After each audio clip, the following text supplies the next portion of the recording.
আপনাদের আর বিপন্ন বোধ করার মতো জায়গা নেই।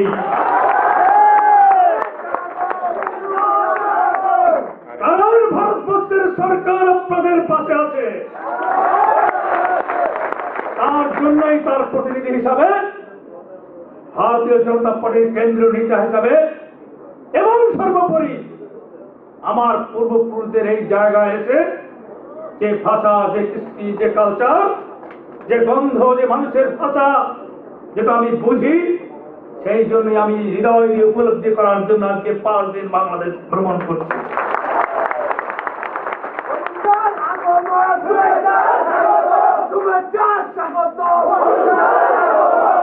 আমি জানি অনেক কঠিন লড়াই আমাদের সামনে, কারণ আজকে এই জঙ্গিবাদ, আজকে এই মৌলবাদ, এই সাম্প্রদায়িকতা শুধুমাত্র একটা দেশের মধ্যেই সীমাবদ্ধ নয়। আজকে যে যন্ত্রণা আপনারা ভোগ করছেন, সেই যন্ত্রণা কি আমার কাছে আমাকে ভোগ করতে হয়নি বা এখনো হচ্ছে না? যে যন্ত্রণা আপনারা এখানে বসে ভোগ করছেন, সেই যন্ত্রণা কি আজকে আমেরিকাতে হচ্ছে না?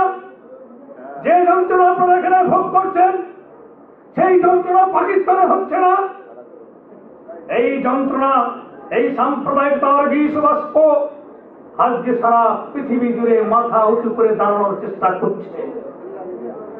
তাই কোন সরকারকে দোষারোপ নয়, কোন সরকারি রাজনৈতিক নেতারাও, আমি বিশ্বাস করি, আমি একজন সরকারের অঙ্গ হিসাবে, যতই আপনারা বলুন, মনে প্রাণে কখনোই তারা চায় না যে এইরকম একটা বিষধর ফোনা মাথা চারা দিয়ে উঠুক। হয়তো তৎক্ষণিক কোন ঘটনা আপনাদের মনের মধ্যে একটা চির ধরাতে পারে, কিন্তু আমি আপনাকে স্মরণ করে দিতে চাই, বর্তমান সরকার যারা এখানে সরকার চালাচ্ছে, সেই সরকারের বিভিন্ন নেতা মন্ত্রীদের সাথে আমি মিলিত হয়েছে এবং আজকেও স্বরাষ্ট্রমন্ত্রীর সাথে আমার বৈঠক আছে। সমস্ত কিছু যে যে প্রবলেম আছে, যেখানে যেখানে চির ধরেছে, আমরা চাই এই সরকারের সাথে বন্ধুত্বপূর্ণ আলোচনার মাধ্যম দিয়ে সেই সমস্ত সমস্যার সমাধান তৈরি করতে।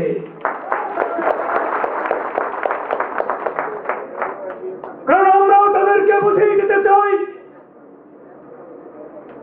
এইখানে যদি কোন অদ্ভুত সমস্যা তৈরি হয়, এখানে যদি কোন পরিস্থিতি খারাপ হয়, তার দায় কিন্তু আপনাকেও নিতে হবে। কারণ এই পরিস্থিতি খারাপ হলে সেই পরিস্থিতির জন্য আভ্যন্তরীণ নিরাপত্তা আমার দেশকেও বিঘ্নিত করতে হবে পারে। তাই আপনাকেও সতর্ক থাকতে হবে, আমরাও সতর্ক থাকবো। দুই সরকার বন্ধুত্বপূর্ণ পরিবেশের মধ্য দিয়ে, আলাপ আলোচনার মধ্য দিয়ে যারা এই সমস্ত মৌলবাদী কাণ্ডে হাত মেলাচ্ছে, তাদের তালিকা আপনারা আমার কাছে তুলে দিন। আমি কথা দিয়ে যাচ্ছি, যারা এই সমস্ত অনৈতিক কর্মকাণ্ডের সঙ্গে জড়িত আছে, তথ্য প্রমাণ সহ আমাকে দিন। আমি শুধু একবার সেই চলে যেতে আসিনি এখানে, কারণ এটা আমার দেশেরও সমস্যা। যে সমস্যা যদি এখানে জড়িত হয়, তাহলে এই সমস্যা আজ আমার দেশে গিয়েও পড়বে। তাই আমি চাই এই হিন্দু মহাজোটের সম্মেলন থেকে শুধু সম্মেলন করেই চলে যাবেন না, এখান থেকে আপনারা শপথ নিয়ে চলে যাবেন যে আজ থেকে একটা সংখ্যালঘু ভাই বোনেরা এই দেশ ছেড়ে অন্য দেশে যাওয়ার চিন্তাও করবেন। জীবন দিতে হয়, প্রাণ দিতে হয়, লড়াই করে এই দেশের মাটিতে জন্মেছেন, মৃত্যু একদিন আপনাদের হবেই। যদি মরতে হয় তো লড়াই করে ওই মৌলবাদের বিরুদ্ধে, ওই সন্ত্রাসবাদের বিরুদ্ধে লড়াই করে নিজের জীবন বিসর্জন দেবেন। আমরা আপনাদের সঙ্গে আছি, আমরা আপনাদের সাথে থাকবো। এই লড়াইয়ের সঙ্গে আমরা আপনাদের সঙ্গে থাকবো। এতদিন যা হয়েছে ভুলে যান। অনেক রাষ্ট্রদূতরা দিল্লি থেকে আসেন, এখানে এসে হাই কমিশনে বসে বিভিন্ন নেতা মন্ত্রীদের সাথে কথা বলে হাওয়ায় ভর করে চলে যান। আমি আপনাদের ছোট করতে চাইছি না, কারণ তারা অনেক বড় মাপের নেতা। শুধুমাত্র ছোট্ট একটা দিকে দৃষ্টি থাকে না। আমি ভারতীয় জনতা পার্টির একজন বাঙালি নেতা হিসেবে বলতে চাই, এবার থেকে আমার দৃষ্টি এই বাংলাদেশের দিকেই থাকবে। আর দৃষ্টান্ত হিসেবে ইতিমধ্যেই বাংলাদেশ হাই কমিশনার এখানে উপস্থিত ছিলেন না। আমি গতকাল জরুরি মেসেজ পাঠিয়েছি বিদেশ মন্ত্রকে। হাই কমিশনার এয়ারপোর্টে নেমে এক্ষুনি আমাকে ফোন করেছে যে স্যার আপনি কোথায় আছেন। বিদেশ মন্ত্রক থেকে আমাকে বারবার ফোন করছে। কারণ তার আগে আমি ডেপুটি হাই কমিশনার সাথে কথা বলে এসেছি, আমি মেসেজ পাঠিয়েছি যে আপনার ওই অফিসারের সঙ্গে আলোচনা করে আমি সন্তুষ্ট হতে পারিনি, ইমিডিয়েট হাই কমিশনারকে পাঠান। হাই কমিশনার আজকে চলে এসেছে, কাল 12টায় আমার সাথে মিটিং হবে। আজকে স্বরাষ্ট্রমন্ত্রীর সাথে মিটিং হবে, আওয়ামী লীগের নেতৃবৃন্দের সাথে মিটিং হবে, সমস্ত রাজনৈতিক কর্ণধারদের সাথে মিটিং আমি করবো এখানে। এবং তাদেরকে আমি বুঝিয়ে দিতে চাই যে এখানে যারা সংখ্যালঘুরা আছে তাদের নিরাপত্তার দায়িত্ব আপনাদের কাঁধে তুলে নিতে হবে। আজ থেকে একটা সংখ্যালঘুর উপরে যদি কোনো আক্রমণ হয় তার সম্পূর্ণ দায়িত্ব আপনাদের নিতে হবে। এই দায়িত্ব নিয়েই এবং আগামীকাল মাননীয় হাই কমিশনারের সঙ্গে বসে আমি একটা কথাই স্মরণ করিয়ে দেব, যে এতদিন যেভাবে হাই কমিশন চালিয়েছেন ভুলে যাওয়ার এই গল্প। এবার থেকে অরুণ হালদার বলে একজন নেতা আপনাদের উপরে বসবে এবং এখানে সর্ষের তেল দিয়ে আর ঘুমিয়ে থাকতে আপনাদের দেব না। প্রতি মাসে সুনির্দিষ্ট জেলাগুলোতে আপনাদের ভ্রমণ করতে হবে। যেখানে যেখানে নির্যাতন হচ্ছে সেখানে আপনাদের চলে যেতে হবে এবং প্রকৃত রিপোর্ট আমি চাই দিল্লিতে বসে। এইভাবে ভারতীয় হাই কমিশন সক্রিয় হবে, এদেশের গোয়েন্দা বাহিনী সক্রিয় হবে, সমস্ত রাজনৈতিক নেতাদেরকে সক্রিয় করে দেব আমি। এবং আমি বলতে চাই, যেখানে যেখানে অন্যায় অত্যাচার অবিচার হচ্ছে সেই এলাকাতেই আপনারা মিটিং ডাকুন। যেখানে অত্যাচার হবে সেই এলাকাতেই ঐক্যবদ্ধ ভাবে মিটিং ডাকুন এবং সেই এলাকার যে এমপি আছেন সেই এমপিকে আপনারা আমন্ত্রণ জানান। যদি মনে করেন সেই এমপির মদতেও সেখানে গন্ডগোল হয়েছে তবুও তাকে আমন্ত্রণ জানান। ভারত থেকে আমি প্রতিনিধি পাঠাবো এবং এখান থেকে হাই কমিশনারদের সেই মিটিংয়ে উপস্থিত থাকতে আমি বাধ্য করাবো। সেই মঞ্চে বসে সবার সামনে বসে যখন সেই অত্যাচারের কাহিনী বর্ণনা করা হবে একবারের জন্য হলো তাকে নিশ্চয়ই ভাবতে হবে এতদিন যে জিনিস চলেছে গোপনে গোপনে আজকে আর গোপন থাকবে না, গোপন রাখার জায়গা থাকবে না। ভারত সরকারের অফিসারদের মধ্য দিয়ে আর চুপ করিয়ে ঘুম পড়িয়ে রাখা যাবে না। এখানকার প্রকৃতির রিপোর্ট সরাসরি আমি পাবো এবং বিবেচনা হবে। আগামী দিনে একটা সোনার বাংলা গড়ে উঠবে এইভাবে। কারণ এরকম একটি সুন্দর অনুষ্ঠানকে আমাকে ভুল বুঝিয়ে যদি আমি আজকে না আসতাম অনেক বড় ভুল হয়ে যেত, কিন্তু আমি প্রতিজ্ঞা করেছিলাম যতই বাধা আসুক আমি এখানে মিটিংয়ে যাব। আমি তাদেরকে স্মরণ করিয়ে দিতে চাই, আলাদা সংগঠন করছেন করুন, কোনো আপত্তি নেই। আপনি করতে পারেন 50টা সংগঠন, কোনো আপত্তি নেই। আপনারাও করুন, যার যে সংগঠন আছে যে যাবে পারেন হিন্দু সমাজকে সংগঠিত করুন, কোনো আপত্তি নেই। কিন্তু লড়াইয়ের ঝড় যখন আসবে তখন সবাইকে একজোট হয়ে আপনাদের কাজ করতে হবে। কারণ সংঘ শক্তি কল যুগে, সংঘ শক্তি কল যুগে ওই সমস্ত দানবকারীরা কিন্তু সংখ্যায় বেশি থাকে না, কিছু আগ্নেয়াস্ত্র থাকে, কিছু লোক বল থাকে, 10-15 জন 20 জন আসে, তারা এসেই কিন্তু একটা কাণ্ড ঘটিয়ে চলে যায়। সংখ্যায় তারা খুবই কম থাকে।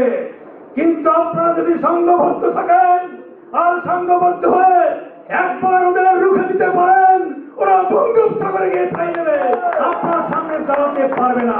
কারণ মেরুদণ্ড সোজা করে আপনাকে দাঁড়াতে হবে, এছাড়া বিকল্প কোনো রাস্তা নেই। ইন্ডিয়ায় গিয়ে বেঁচে থাকতে পারবেন না, ইন্ডিয়ায় পালিয়ে গিয়ে মাথা দিয়ে বাঁচতে পারবেন না, নিজের অস্তিত্ব বিপন্ন হয়ে যাবে। আজকে এই দেশ আপনার দেশ, এই দেশের জমি আপনার, এই দেশে আপনি জন্মগ্রহণ করেছেন, এই দেশে থাকার আপনার অধিকার নিশ্চয়ই আপনার আছে। সেই অধিকার, সেই দেশাত্মবোধকে জাগিয়ে আপনারা সামনে এগিয়ে চলুন, ভারত আপনার সঙ্গে থাকবে। তাই বন্ধুগণ, আর একটা কথা বলতে চাই, শুধু গরম গরম বক্তৃতা দিয়ে সরকারের বিরুদ্ধে অনেক কথা বললে আমি তাতে সন্তুষ্ট হতে পারিনি।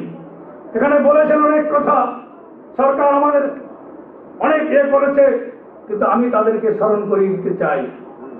আজকে যেখানটায় দাঁড়িয়ে আপনারা বক্তৃতা দিচ্ছেন, যে প্রোগ্রামটা আপনারা করতে পারছেন, আজকে যদি সরকার মনে করত, সরকার যদি সহনশীল না হতো, আপনারা পারতেন এখানে দাঁড়িয়ে বক্তৃতা দিতে? এটা চিন্তা করতে হবে আপনাকে। সরকারের অনেক বাধ্যবাধকতা থাকে, হয়তো এই কথাটা আমার অনেকের মনপুত হয়নি, আমি জানি। যারা আপনারা কি চান, কি শুনতে চান সেটাও আমি জানি, আপনারা কি শুনতে চান আমার মুখ দিয়ে সেটাও আমি জানি। কিন্তু শুনে রাখুন, যে আশাটা করছেন সেটা অনেক ভুল আশা। কারণ এই সরকারকে দিয়ে চাপ দিয়ে আমাদেরকে সমস্ত কাজ করাতে হবে। কারণ সরকার পরিবর্তন করে আপনারা যে আশায় বুক বাঁধছেন, সে আশা পূরণ হবে না, অতীতে হয়নি। আমরা দেখেছি সরকার পরিবর্তন করেছিলেন, অনেক সরকার ছিল এখানে, কিন্তু আশা পূরণ হয়নি আপনাদের। অতএব যে সরকার আছে সেই সরকারকেই বলুন যে আমরা তো স্বাধীনতার পর থেকে আপনাদের ভোট দিয়ে এসেছি, আপনাদের নির্বাচিত করে এসেছি, তবে কেন আমাদের উপর অত্যাচার হচ্ছে, এর দায়িত্ব আপনাকে নিতে হবে। দলবদ্ধ ভাবে তাদের কাছে ধাও করতে হবে, তাদের কাছে দাবি তাদের কাছ থেকে আদায় করে নিতে হবে।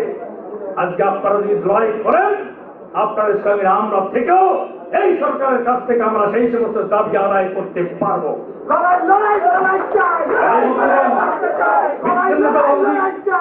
বিচ্ছিন্নতাবাদী কিছু শক্তি, মৌলবাদী কিছু শক্তি আমাদের এই হিন্দুদের ঐক্যকে পিছন থেকে কলকাঠি নামার চেষ্টা করছে, সেখান থেকে আপনারা সাবধান থাকবেন। অনেক বিচ্ছিন্নতাবাদী শক্তি আপনাদেরকে হাওয়া দিয়ে একটু সামনে এগিয়ে নিয়ে যাওয়ার চেষ্টা করছেন, বিভিন্ন রকম আলতপ্পা কথা বলানোর চেষ্টা করছেন।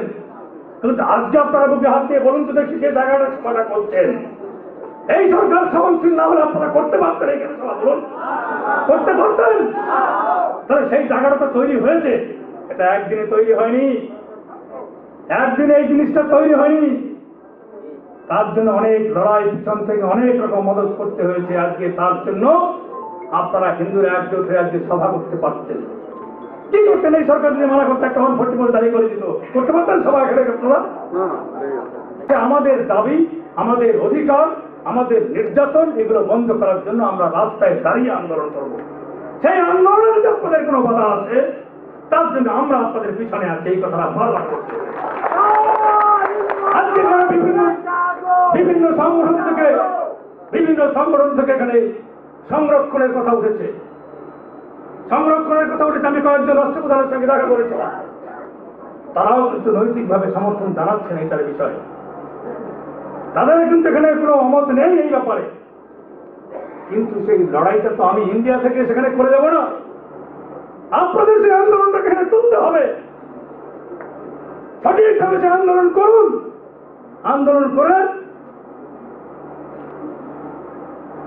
সেই যাত্রা আপনারা হিন্দু মহাজোটের পক্ষ থেকে এখন শুরু করেছেন। আগামী দিন আমাদের শুভকামনা থাকলো, এই লড়াই আপনারা চালিয়ে যান, আন্দোলন আপনারা চালিয়ে যান। যেখানে নির্যাতন, যেখানে ঝামেলা, যেখানে গন্ডগোল, সেখানে বুক খুলে আপনারা কাজ করুন। যে কোনো প্রয়োজনে, যে কোনো সমস্যায় আমাকে ডাকবেন, আমরা আপনাদের সঙ্গে আছি।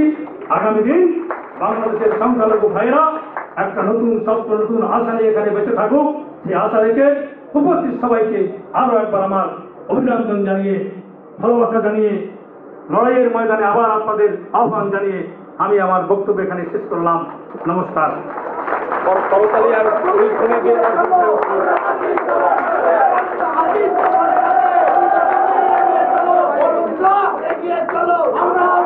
ধন্যবাদ।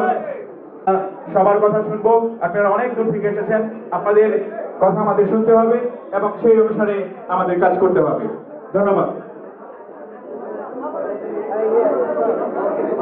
সামনে দাঁড়ান, দেখছেন একটা লোক